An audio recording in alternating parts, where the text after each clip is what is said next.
If you're a Fiat millionaire, you always have the static money, but you will never ever experience a drawdown of your net worth. Let's say Warren Buffett gives his kids 5 million, then that's 5 million. But if Warren Buffett would give 5 million in Bitcoin and then 1 year later it's only 1 million, the kid will have experienced actually losing money and needing to figure out how to manage money. I think it's a very healthy thing in life to actually regularly lose money. If you do what is easy, your life will be hard. Like with Bitcoin, when you're aligned to it and you're like super focused, you can become an overnight success. People always say Bitcoin fixes everything, but I don't believe that 100%, because I think while Bitcoin fixes a lot of things, you need to fix yourself. People overestimate what can happen in the short term and underestimate what can happen in the long term. What do you think the meaning of life is? The main reason for life is to build a family. Everything else is a bonus. Welcome, Max Demarco, the meat-eating, Muay Thai winning, Bitcoin stacking, Citadel hunting freethinker, from documentary filmmaking to running 21C agency. Max is here to challenge the norm and keep it raw. Max, I want to dive into being dialed in life, health and wealth. We'll get into the Bitcoin sun, stacking sads, all the good stuff. But mate, I was watching that video with your Muay Thai fight in Thailand. Like, that is absolutely some insane stuff from never fighting. I don't think you'd ever thrown a punch to taking someone down, going to war. What was that like? Never. I mean, you saw the video. When I look back now, like how dorky I was in the first weeks, it's just like hilarious. It's like, yeah, and like, I don't know, it's hard to describe because the journey is such a hard journey, but it's so rewarding to actually go through it. So yeah, it was the 6 hardest months of my life, but also the most rewarding months of my life. So pretty happy that I stick through it and actually got the proof of work on there, because yeah, it's definitely, there are no excuses which you can go there. There's no cheating there, no proof of stake, nothing. It's just you and the work you do.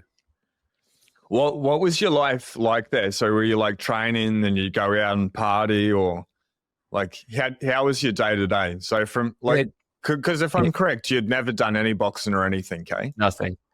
So I arrived there. Second day I was in Thailand. I just rocked up at a random Muay Thai gym and I asked the guys, hey, I want to fight. So they were like, okay, yeah, how good are you? I was like, yeah, I have no idea. And then from there, slowly, I said, like, I didn't drink any alcohol for like 6 months, nothing. Basically tried to eat very healthy. So my routine was the first couple of months, once a day to the Muay Thai gym, getting the basics done for 2 hours. And then in the evening, I went to the normal gym just to do some strength work. And then a couple of months in, I ramped it up to twice a day Muay Thai gym, which means 4 hours in total, 2 in the morning, 2 in the afternoon. And then the closer I got to the fight, I added first big run in the morning, which is like 8 to 10 kilometers, and then 2 times Muay Thai. And then 2 weeks before the fight happened, I added on top of that another 3-kilometer run at the evening. Wow. That was my day to day. And in between, I slept the whole day, actually. So yeah, I was running my agency, running and editing my videos. But especially when I went twice a day, in addition to the running, I basically was just sleeping the whole day, because it's so, like, your body is just so on the brink of surviving. So I slept. Yeah. And what were you fueling your body with? Because I know you've done the carnivore diet, like I just did it, and so I want to dive into that. But how were you, like, yeah, like really I wasn't carnivore actually while I was fighting, because I didn't manage to eat enough fat. So I definitely felt that I needed carbs, and I first introduced fruits. And then at some point, I actually also introduced rice and way more carbs, because otherwise I would have not been able to hold it up. But yes, still, of course, try to eat as clean as possible.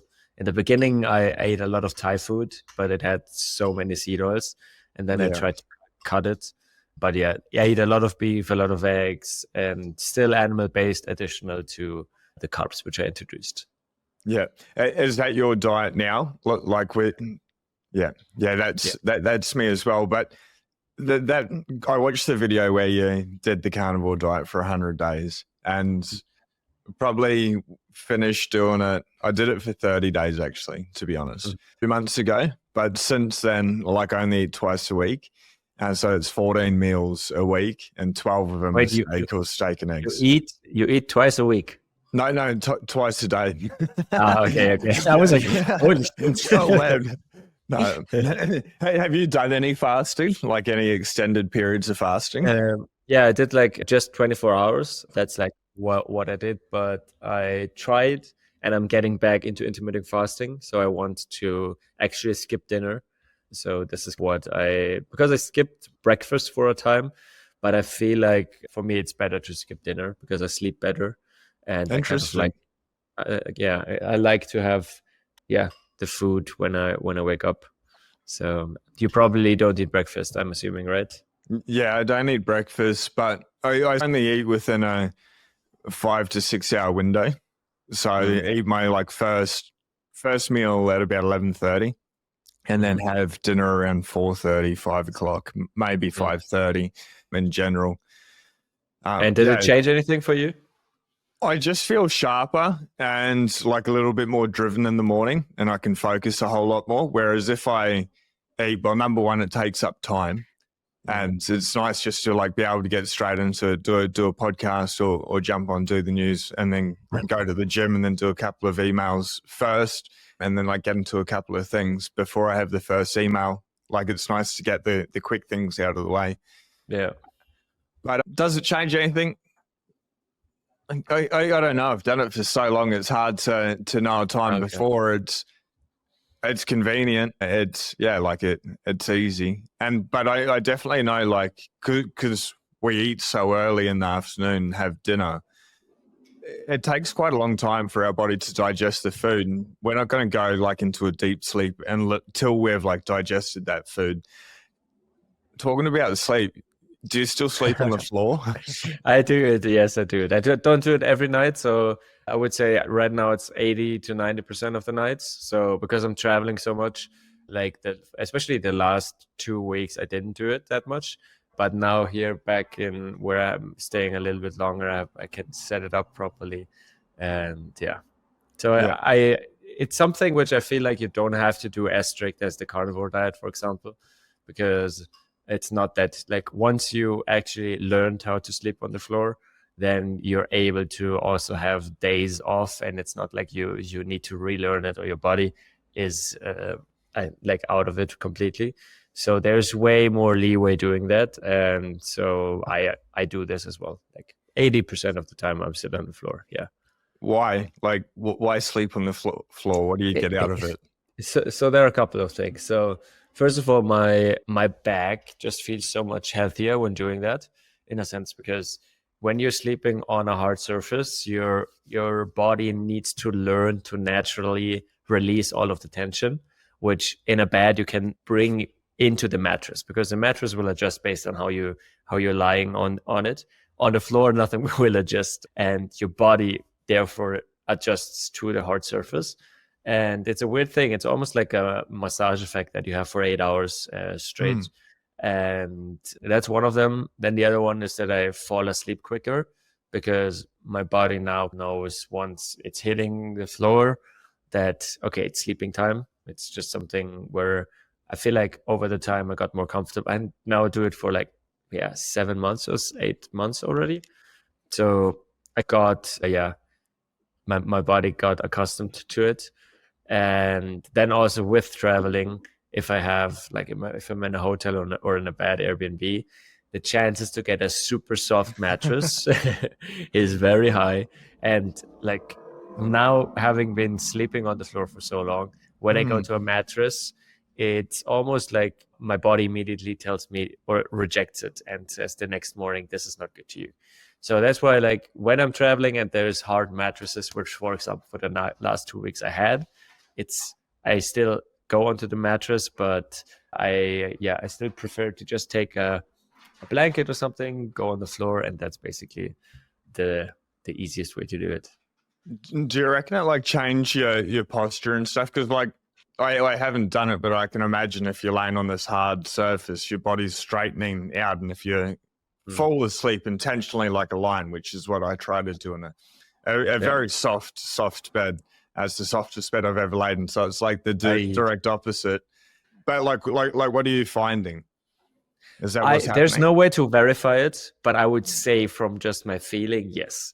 Yeah, I didn't measure myself if I'm any more like higher, taller, but just from the feeling, it feels like I'm the body is more robust to a certain degree, yeah, and so I would say yes, but there's no way for me to verify it. But there are a lot of people who actually, if you go to my videos, there are a lot of people in the comments who claim that this happened to them. There's like comments from 70 years old people who said that their posture actually got so much better in like which they were not achieving with any other method. So there is something to it, because it's similar to the carnivore diet, right? There's no yeah, studies or anything like that which actually tell you how good it is, but there are so many people, like the bro science kind of, yeah. it fits. And the same thing with sleeping on the floor. There's a whole group of people who just do this and communicate about it. And I think one of my videos has over 3,000 comments now or something of people sleeping on the floor. Wow. It's like it's wild. So yeah, there's something to it. It's pretty insane that these things aren't talked about more, like whether it's the carnivore or diet or sleeping. Like also sun, like I reckon there's been this war on sun. I spend 4 to 6 hours on my laptop in the sun every day just working on my emails. Like here in Queensland, Australia, it's scorching sun, it's summer, and like I don't burn. I feel like more healthy and stuff. And I know you made a documentary which was hilarious.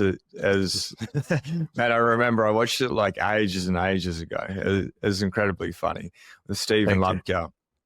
Yeah, but like I found out all these things through Bitcoin, just diving down the rabbit hole. Is that what sort of led you down these rabbit holes, or?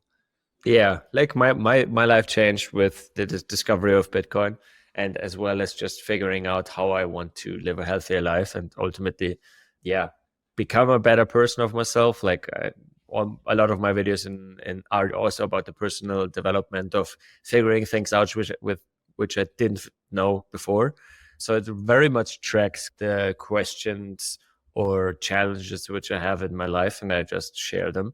So people either get inspired to do something similar or just learn from what I've learned.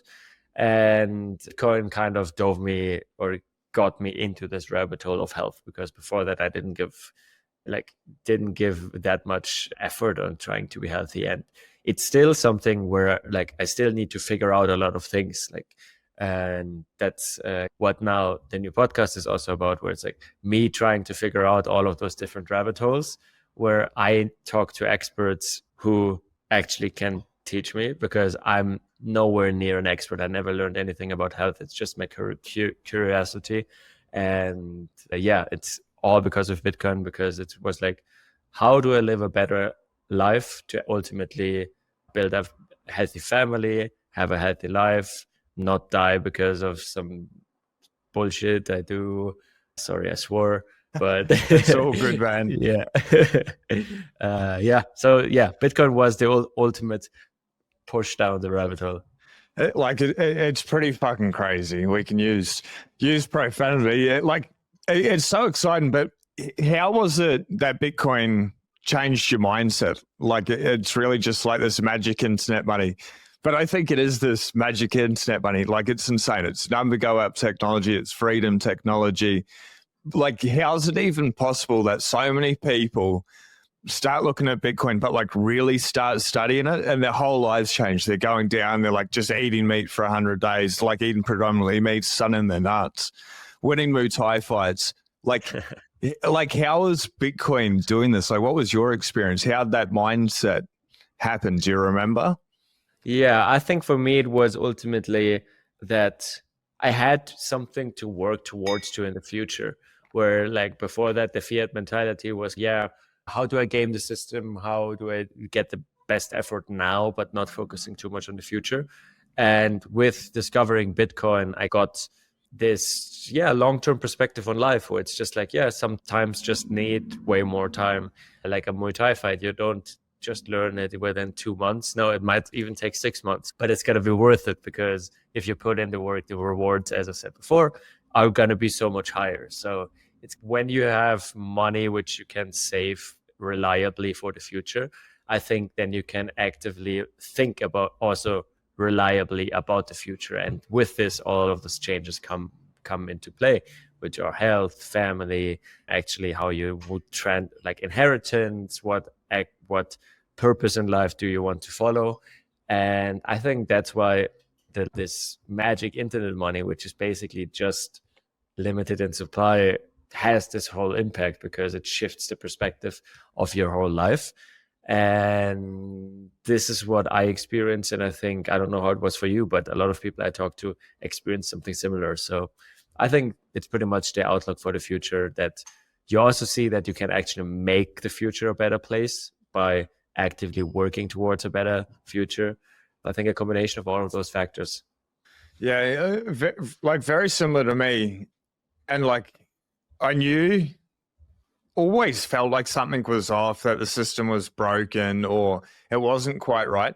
Like even from a young kid, and was like aware that one day we'd go to digital money like CBDCs. And I want to touch about that.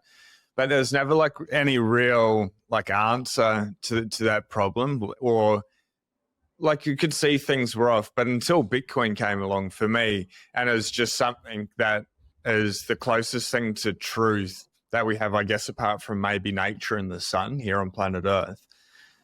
Like, and until I had that like frame of reference to be able to view the world as like as soon as that happens, like, oh, everything else makes sense. It's like this veil is off. I truly feel like it's been unplugged from the matrix, like going down. Do you reckon like with CBDCs and even just like fiat currency at the moment, the people behind it are like necessarily evil, and they're there to control and like oppress humanity and like harvest people's energy, and maybe there's something sinister going on and they just want everyone to be like in the rat race, modern day slaves, just too caught up to think to be able to do anything? Or do you just think it just happened because they chose the wrong system? I think the incentives are aligned wrongly, and by this, a lot comes downstream. And you could argue about the incentives, how they are structured, if it's like willfully aligned that way. So let's say, like, if you look into how central banking got introduced and who introduced it and why they introduced it, and how they actually were fighting the people who were against it, there's like definitely a case to be made that something seems off to a certain degree. It's like something seems off. But I tend to also think that like you could overanalyze a lot of that stuff with like, oh, okay, this is the people have like, it's very easy to put everything into a conspiracy theory. Yeah. And I don't say that all conspiracy theories are wrong, but it's just a very easy solution. Whereas I think reality is so much more complex, that, like, for example, some people just want to make more money and they don't think about their repercussions 5 or 10 years down the road.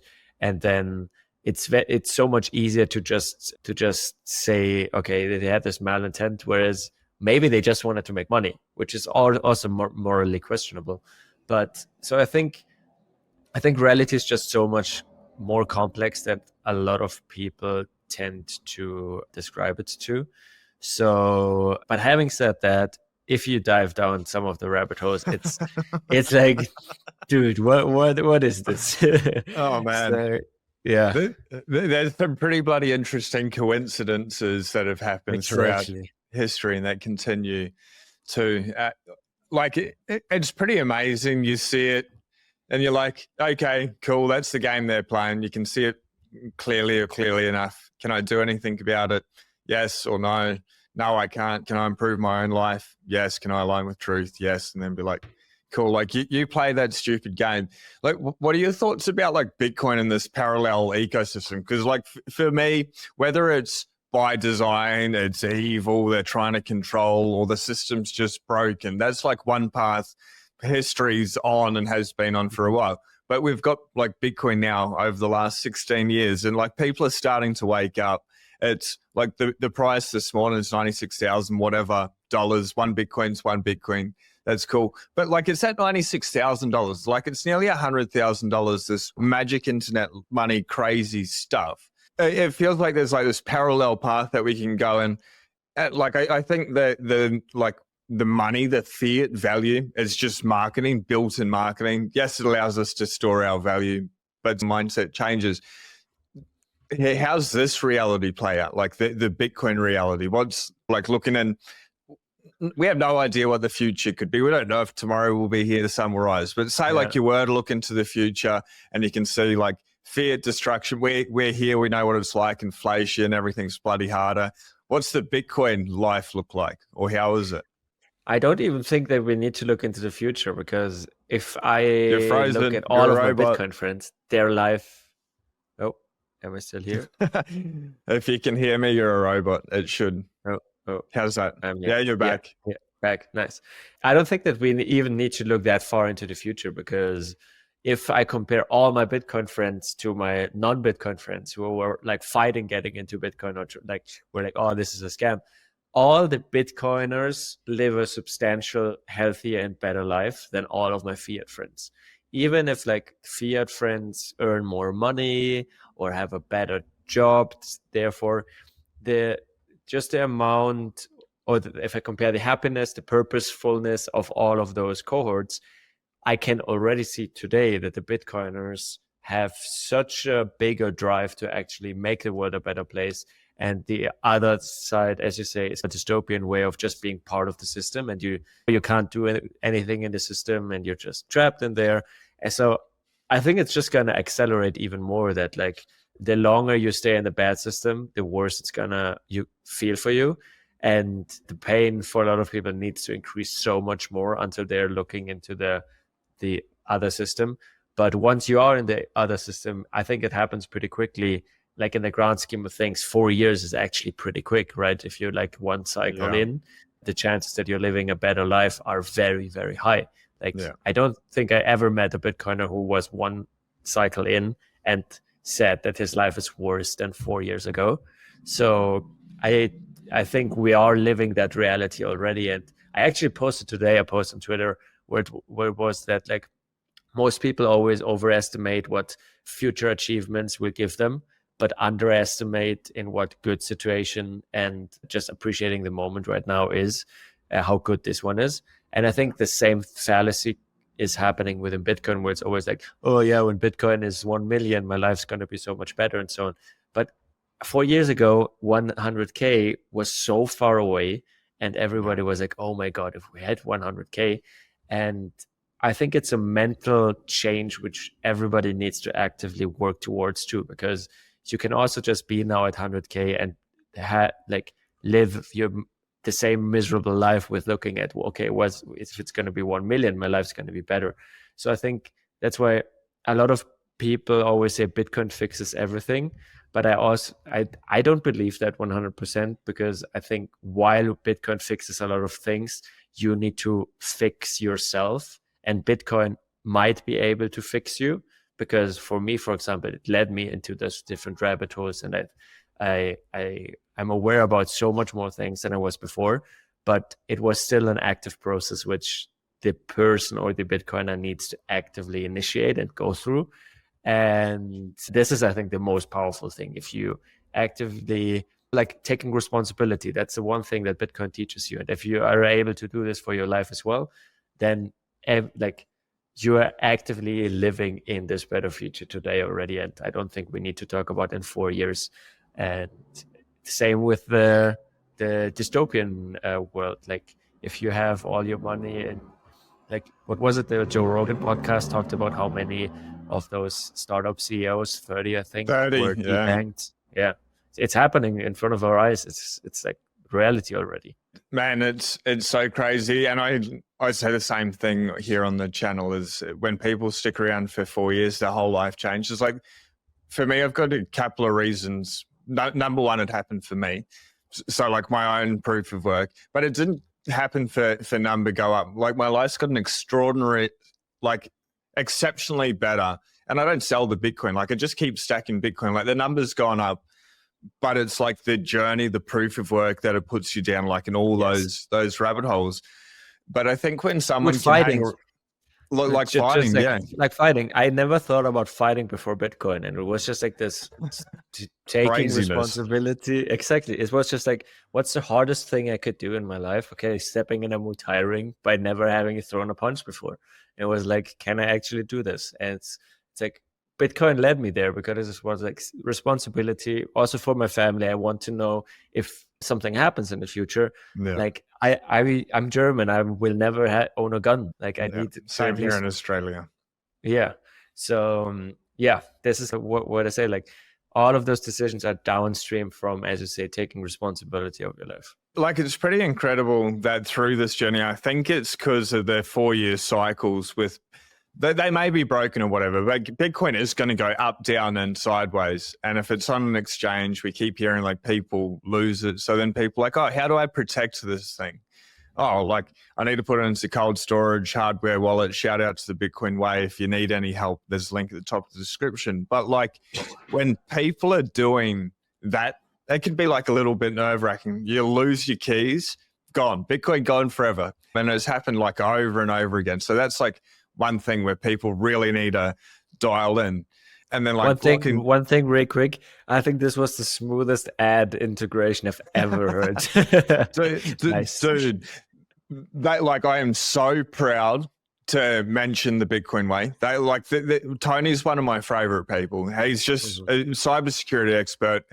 For people can do it themselves. They can learn. They can spend hours on YouTube, like BTC sessions is such an amazing source. And if people have the time, they want to do it. Watch BTC sessions. He's got so many tutorials for people that are like really busy, but actually need to be educated and learn self-custody and want like to like speed that up. And like time is money. So people to pay like the world's expert or one of the smartest people in the space, like I'm happy to bring it up. And I think it's good. Like they've helped me. I thought I was dialed in, man, with my setup. And then like working with someone like that, but they teach you, they don't do it for you. Like, so they're just like passing education. Like, and I found that with Bitcoiners, it's like value for value.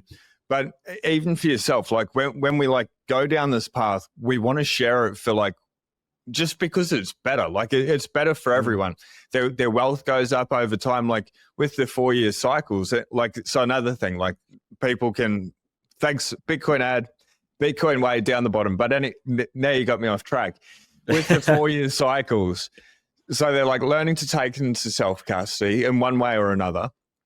And then the volatility and stuff. And like to be able to learn and to be able to study, because like to ride Bitcoin's volatility, it can be insane, man. Like I've woken up like with a 37 point something % drop. Like when COVID happened, it was down 50% in a couple of days. Like there's some crazy things, both to the up and to the downside. Like here in Australia, we've had $10,000 days both ways already a cycle. That changes people. But like, I think it's only through study that people can do that. And if someone can like get through that 4-year period, they've like obviously put in the proof of work. Yeah. And I personally think that the drawdowns are a good thing, because if you have a large cheaper Bitcoin. No, not even that. So I'm all in. I don't own any Fiat. So I'm fully on this Bitcoin standard. Well, yeah. And it's a kind of like, those drawdowns just help you understand your expenses. Because imagine, as you say, if like 35% of your net worth is evaporated by today, you will think about the Netflix, Amazon, and Hulu subscription differently, right? So I think it's a very natural thing, because like I think this happens. That's why I also think Bitcoin is better money, because if you're a fiat millionaire or something, you always have the static money, but you will never ever experience a drawdown of your like net worth, other if you like go gamble or something. But with Bitcoin, like even if you have 100K and it goes to 500K, 50K, if 1 million to 500, it doesn't really matter on which, how do you say, on which 10 like what your base number is. Just experiencing that it goes down will naturally let you question a lot of decisions in your life. And I think it's a positive and thing to do, because otherwise you just go into this vicious cycle and kind of blind because you always just pay stuff. So I do think it's a very healthy thing, and I hope that it also keeps being that way, because I think this will also, like, imagine if we give some of our net worth to our kids. This could ultimately be the mechanism to them to actually value what we give them, because if we give just, I like it.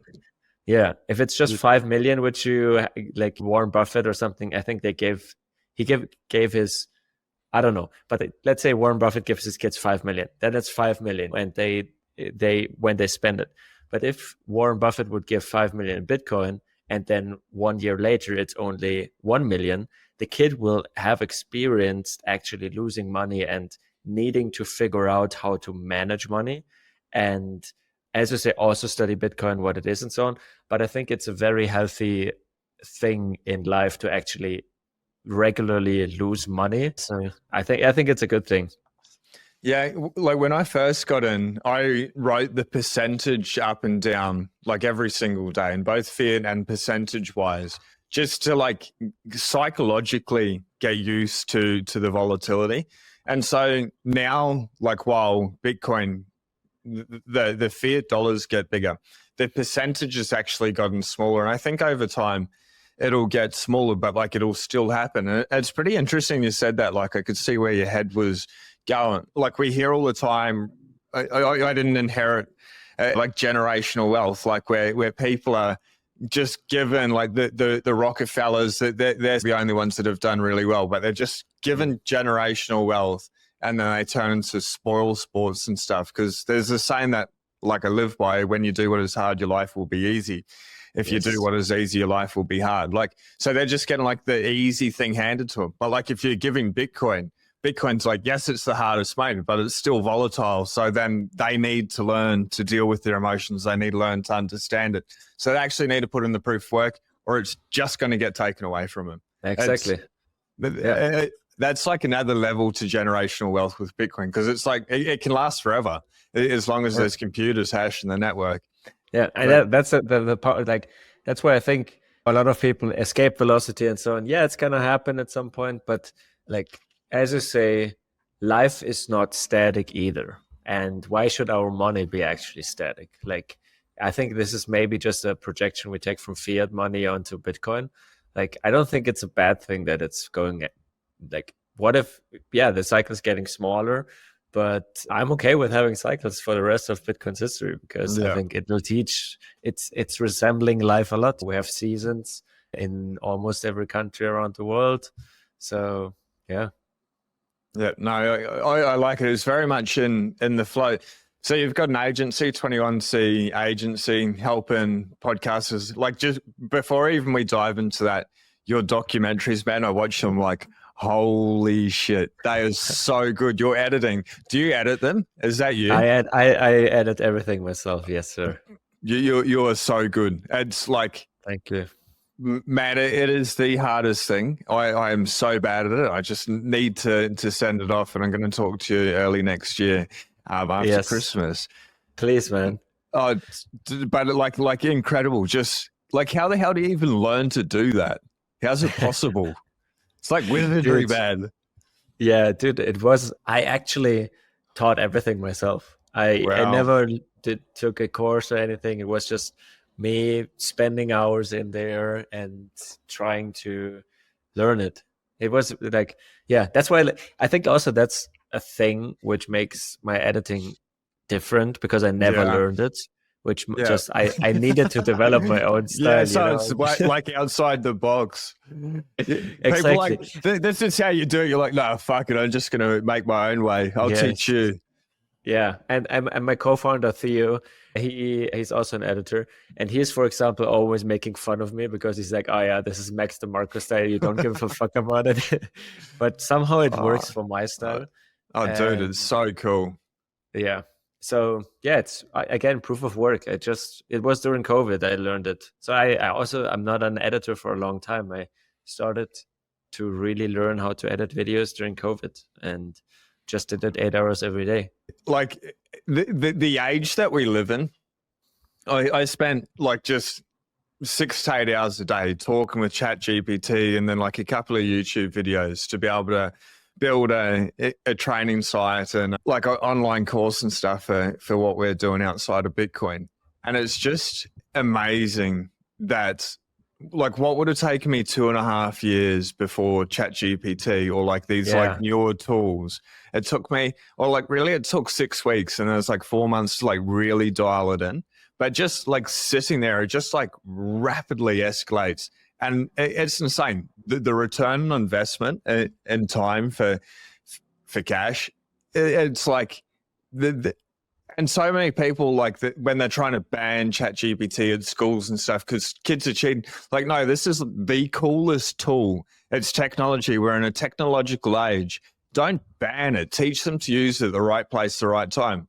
Like, I don't know what your experience. I want to come back to the agency, but just like technology in general, like Bitcoin, I believe, will be the currency for these AI models and stuff like that. Like, I think they just go hand in glove. What are your thoughts about like AI and just like where we are in human history with technology? It's a bit of a trip. It is amazing, man. It's almost like we never had the possibilities we have today, and it's also like building businesses. Like, I think the one thing which like is the secret sauce is Bitcoin, as you say, because you can basically live anywhere in the world. You can use money anywhere in the world without needing to interact with a banking system, which often is just a pain in the ass. So yeah, it's like I'm building a digital business right now, focusing on Bitcoin businesses. I'm currently in Mexico. Like yesterday, I was in El Salvador. 1 week ago, I was in Sao Paulo. So yeah, it's a really, really wild time, to be honest. It's really amazing for anyone out there watching. If you haven't played around with just even ChatGPT as a basic LLM, incredible. Yes. Like just go out there, get it to make pictures, and then ask it questions, get it to write your chapter. That's not what I use it for. I just ask it very specific questions, and then it like leads you, and it'll get shit wrong. That's cool, but like the general direction can just help and like accelerate those thoughts. But anyway, let's get back to the agency. So what are you doing at 21C? So, but with 21C, we're basically focusing on helping Bitcoin podcasters to upscale their business, which means we help them create reels, also edit all of their episodes. But then additionally to this, we do marketing videos for Bitcoin companies.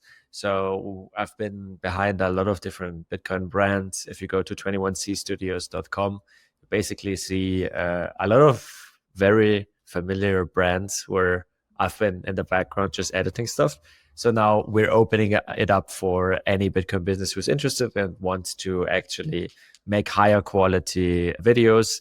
And yeah, we say we're going away from Fiat videos, which are clickbaity and like superficial, to actually make like really sound videos and on a Bitcoin standard. So yeah, that's what we do. No, that's so awesome. I'll put all your links below for everyone, and definitely people need to check out your YouTube as well. Like your editing's insane, man. It's Thanks, really, man. Really cool. But like not even like the editing is insane, but the way that you can tell stories and take people through that's really cool. What you're saying, it's really neat. It's like I found that with Bitcoin as well. It's just like aligning with truth. Everything gets better. But yeah, your videos, epic proof of work. I appreciate it, man. Yeah, it's a lot of fun. It's a lot of work though. So yeah, it's again like the like it takes, I think, more time than a lot of people realize, but also I appreciate all the feedback I get on like that people actually see the proof of work in the videos. So it's very good to hear. Like your imagination, like watching your videos, because anything we create comes from our minds, and like what you're putting out there into reality and crafting. It's so cool. Like when you're doing your citadel hunting, you're looking for Gigi. Yeah. They're like, fuck. Dude, this guy actually pushed me to do it. So I was living with him in Croatia for 5 months during COVID. Yeah. And it was kind of like I was lurking, and like I was working for some Bitcoiners back in the days to make their videos. And then my first 3 videos, which are like citadel hunting and like the one with Gigi, so the 3 videos, I shot on his webcam, which he used to go on podcasts, because I didn't like, my phone was too bad. So he was just like, take this, please start. And he pushed me into creating. And I just had a talk in El Salvador about stop consuming and start creating, which is about what you said, that I also always had limiting beliefs that like my voice doesn't really matter. I don't have anything to say, because the Bitcoin space, if you come in, it's pretty intimidating. Like they take those fancy words. Everybody has been earlier into Bitcoin than you, and you're just like, oh, okay, what am I doing here? But ultimately, it's like, as you say, I don't think creating, it's basically no one in this world will be ever able to create what you can create because of your life and your perspective on life. And I think once you understand this, you actually take a lot of the burden of creating away from you, because it's always like, oh, I need to create something so new and like, so something the world has never seen before. And it's like, it's not really true, because there were so many carnivore videos before. There were so many people trying Muay Thai videos before me, but they didn't do it in my way, right? And there's as well so many Bitcoin podcasts out there, but no one does it like you do it, right? And with a lot of those things, it's just that I think people overestimate what can happen in the short term and underestimate what can happen in the long term.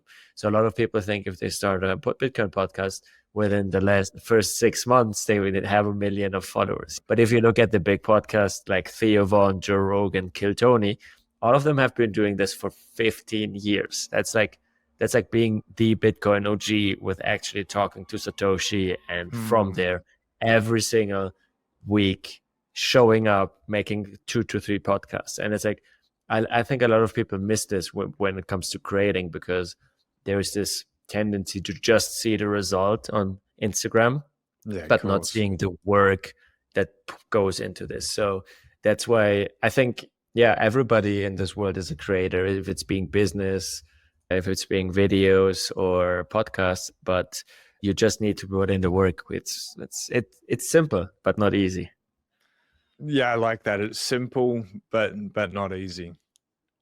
Yeah, I can completely agree. And then, like, just talking about an overnight success, like we see people have it, and we're like, oh, they got so lucky or whatever. But I think anyone coming into Bitcoin, like I truly believe anyone coming into Bitcoin, they have a mindset of the next 4 years, I'm going to learn everything I can and dive down the rabbit holes.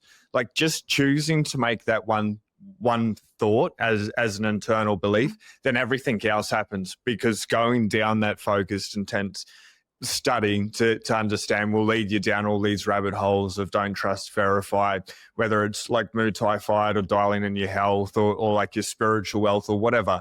But like, just choosing that thought, when you do that and like you just commit to the next 4 years, I believe people will wake up and then be called like an overnight success. Like I reckon, like within the Fiat system, it takes a lot longer, like say like eight years, if you want to become an overnight success, or 10 or 15 years, like Joe Rogan, things like that. You know what I'm saying? But like, if with Bitcoin, when you're aligned to it and you're like super focused, you can become an overnight success. Like in 4 years' time, every 4 years, like Bitcoin doubles. But it's so weird. Like, it's never about the fiat price of Bitcoin. It's just like the emotions of that cycle. I make people, I think, an overnight success. Do you reckon, well, that's my belief, that like if people just choose to focus, they gain understanding of everything, they can change their lives dramatically. I reckon Bitcoin accelerates that. Do you think that's because it's based, like it's just truthful? Yeah, I think it's truthful, and maybe it's also because you see the rewards in a sense. Because often with proof of work, it's the rewards are indirect. It's like, okay, you get better in Muay Thai in 3 months, but it's like, yeah, you don't see it. It's hard to see it. Or if you read a lot, okay, you get smarter and you actually understand more concepts about the world. Okay, but I think with Bitcoin, it's the first time where when you put in the proof of work, you tend to also see a monetary value attached to it. Maybe that changes it. But yeah, I don't know. It's just like, I don't know if I have a good answer to this other than It wasn't a very well articulated question, but like I'm like yourself and just dumbfounded with how it just, it's a cheat code to life. Like Peter McCormack like nailed the show, like yeah. nailed the name of his conference as cheat code. It's just, that's an accelerant. It's like putting fuel on the fire. Do you reckon like people get Bitcoin at the price they deserve, depend on how willing they are to look at themselves, like Bitcoin being an ego test? Yes, definitely. So definitely an ego test. It's kind of like you have to lose all of your perceptions of life and money, or like of money, which is life, because money touches everything. So you have to be able to actually lose all of this to a certain degree, and then need to rebuild it. And I think a lot of people, especially in the fiat world, are not okay with that because they've just been ingrained so much in the system. So for people who have never understood money, I think this is also why the pleb movement is so big and so powerful, because most of those people didn't understand the old system, but then they were like, okay, something is wrong. Let me look into the Bitcoin, because they weren't trusting the old system too much. And I think this is why it's such a cool redistribution of wealth, because the people who were, I don't want to say the F word, but were you can say the word by the system. I said it. By the system, they are the ones who now actually are able to benefit from it. And the people who benefited from the old system, they were going to take so much longer to actually jump onto the new system. So it's kind of like, as well, it's also a cycle of nature. If you look at it, Bitcoin is so close to nature, and as you said before, so close to truth, if we think nature is truth. But there are always those mechanisms which deregulate something when it got too far into one direction. It needs to go into the other direction, and Bitcoin seems to be the same thing, with like fiat redistributing the wealth to actually the people again, after all of those monopolies, central bankers and people at the top have been benefiting for so long of it, and now it's like course correcting hard. So yeah, I do think it's a litmus test and the ego test, and I think a lot of people actually will have a hard awakening. I'm wondering if, like, I mean, now it's the third cycle where the news are picking up on it. Yeah. I'm wondering like how much longer this can go on, because I do think the narratives of it being a scam are so much less relevant this cycle, because also like mainstream media is just not relevant anymore. All the podcasters and so on. Exactly. It's wild if you think about it. So that's why it's still, this cycle might be a little bit different, and I'm very curious how it's going to turn out, because I think all the information is now a little bit closer to the truth than it was 4 years ago. So yeah, who knows? Like seriously, we're going through space and time on this rock that's just spinning through this empty space, and we've got like the US talking about making Bitcoin a strategic reserve asset. Like it's crazy that like all this is happening.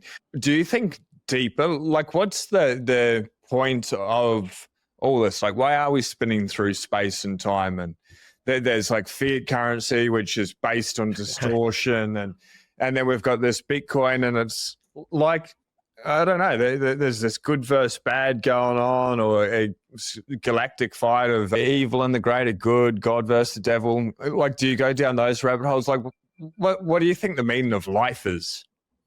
Dude, There's a question. That's a question. Ooh, that's a good question. I tend to go back and forth there when, like, I've been down a lot of spiritual rabbit holes, dipped in and out, was believing in a lot of this. Then I tend to believe just nature, where, like, does there actually need to be a higher reason for everything, or is it just how the system works? It's like, it's death, it's life, and it's like our like, if we look at this, we're so insignificant in time. Like, do you remember the name of your granddad? Yes. Granddad? No, I never met him. Yeah. So so it's like, I think a lot of people also tend to overestimate. That's not a little bit dark, but like overestimate their importance in life. Whereas, like, life will just go on, and it's this regulating system with, like, people dying and people just living again, and it's like everybody just should aim to actually. I think the main reason for life is to build a family. If you would ask me, that's the main thing. Everything else is a bonus, and everything else is just on top. Because, like, why do men do business? Ultimately, to be able to raise a family with kids and give them all the opportunities. And I think a lot of this is just tools. Also, Bitcoin is a tool, I think, to just raise good human beings for the future. And everything else is a little bit, like, I don't want to say meaningless, but because it is this very, I think a lot of people see it as dark, if life is meaningless. But I read this book, which actually resonated. It's like The Denial of Death, which basically says that human beings have this internal fight. So on the one hand, we're extremely smart, and we outsmart every single animal. That's why we're able to build all of the civilizations. But on the other side, we are extremely weak animals. There are so many animals which would actually be able to kill us. So we try to put both of those factors, which we objectively have. We're smaller than most animals, but we are weaker than most animals, onto, like, this one framework. And the problem is that part of us being so weak is we actually gonna die. And this is like on the animalistic side. There's no way to escape death. Death is a certainty. The Bitcoin and death are the two constants in life, I would say. And we try with our intellect to actually overcome our animalistic nature by trying to put a meaning on top of our animalistic being, by saying, oh, okay, this is here and that. Whereas, like, if you look at it, it's basically animals are just also there to propagate. I think the name is propagate. Yeah. And it's like, if you look at this, life gets also a little bit more easy, because, like, I'm also building my personal brand. I'm doing business here and there. But ultimately, if my only goal is to, like, stack Bitcoin for making a family, life gets pretty easy, and you get this North Star. And I made a documentary about masculinity about this, and I think this is, like, going so deep to nature roots, to what it meant to live a healthy life, without all of the overcomplicating things. What is life? What do I need to do? And stuff like that. If everything I do is just to be able to build a healthy family, to have healthy kids, to care for the people I love. And that's a very long answer to your question, what the meaning of life is. But I think that's the meaning of life for me. I absolutely love it. I think we should leave it there. Where can people find you? I'll drop all your links below, but where's the best place? I'm the most active on Nostr. So if you want to have my uncut thoughts on Nostr, Max Demarco, you should find me there. Then on YouTube, I'm a podcast, Proof of Health. You find it on any platform, and you also I'm posting my documentaries on there. Twitter, I'm on there, not using it too much. Instagram as well. It's at it's Max Demarco. So yeah, Max Demarco. That's me. And thanks for having me on. This was an awesome conversation, man. Yeah, dude, it's such a, and like everyone watching, check out Max's documentaries. They're insane. The Sun one with Stephen Lubke, fuck, that was absolutely funny. Are you still spending time in the sun? Yes, as much as I can. Yeah. So here my Airbnb is pretty dark. So my co-founder and me, we just basically we're looking for places where we can work in the sun here. So yeah, definitely. Yeah. It's one of the most important things, because the more I'm in the sun, the better I feel, the healthier I am. Yeah. Dude, it's life. Like I literally, after this, I'll go to the gym and then I'll sit outside and or lay in the hammock on my laptop. Like, awesome. Like we're just batteries, bro. Like exactly. We evolve from the sun. Life, like God to me, just quickly, and then we'll get out of here. But God to me is the great outdoors. That's acronym. That's life. Yeah. All of life is sun and the ocean. Like that's where it came from. And it's bad for us all of a sudden. Like, fuck off. Exactly. Let's leave it at this. Fuck off, sun haters. That's the way.